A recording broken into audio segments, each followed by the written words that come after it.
we'll see what happens in District 2,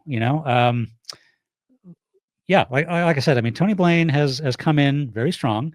We didn't talk about, kind of some of the actions that city council is trying to put in place. Yeah. It's like ethics issues, right? Exactly right. Maybe we'll take a couple extra minutes if you have them. I know we've gone like very long here. We're going 2 hours and 15 minutes. It goes so fast talking with you, John. Like it's, and I think everybody who comes and talks to you feels this way, right? I think everybody comes in and is like, okay, we got an hour.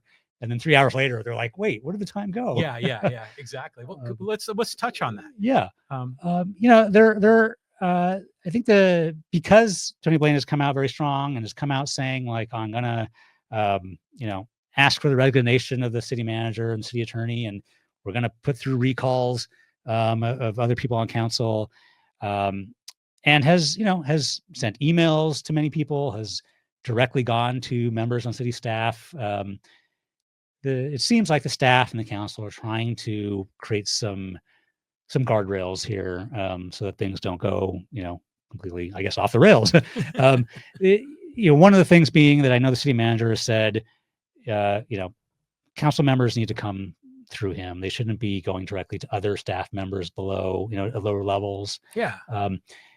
Just as a way to keep city staff operating without constantly being distracted by city council. Now, I think there's pros and cons to that. And so that remains to be seen if that works out, for the good, or if that just kind of creates a gatekeeper. It puts a bit more power in the city manager's hands. But then again, that is the city council's job, is basically oversight of the city manager, right? I mean, it's not the city council's job, I think, to some people's surprise, that, to be running all of city of Poway. It's the city council's job to provide oversight and direction to the city manager.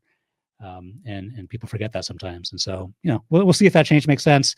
But it appears to me to be a change because of Tony Blain coming in. And the other one, I think, is, they're passed an ethics code, kind of just based around like how city council members should conduct themselves. And I think that is also designed to try to, create a boundary on kind of what can happen in these city council meetings, so they don't go off the rails, and just kind of based on what they're seeing about Tony Blain. So they should have used those guardrails during that leaked private session. That's that's a really interesting point that you bring up, right? There is, I think, a code of conduct that they're trying to put in place, but that they themselves seemed not to have followed just a couple of years ago in this kind of behind closed door session, where they're saying things about residents and there's laughter on that audio track. They're sort of laughing and joking around. And, so will this code of conduct apply to all council members here forth? We hope so, right? We would like to see that be applied evenly, and like to see the rest of the council members, kind of work within that boundary that they set forward. And ideally, maybe even apologize for their comments, right, to some of these residents if they haven't yet. I think that Tony Blain has scared city council, the current members of city council. I think he has scared, or at least alarmed people on staff. And that could be, in some ways, that can sometimes be a good thing. If you say, hey, there's going to be changes. That's not just going to be a rubber stamp of everything from here forward. I'm going to question things. But it could also be, to the detriment of the operations of city council and the staff. And the question is really for Tony Blain. It is, does he find a way to kind of channel that energy constructively to his benefit, to work with others when he needs them, to get the votes that he needs in city council? Or is it just constantly, him siloed, and, either nothing gets done or the other four work together and vote against him? And so, if he's going to retain that independence, he's going to have to find a way. There's going to be so much more to talk about over the next couple of years. There really is. I mean, this is a time of change in Poway. Yeah, absolutely. Absolutely.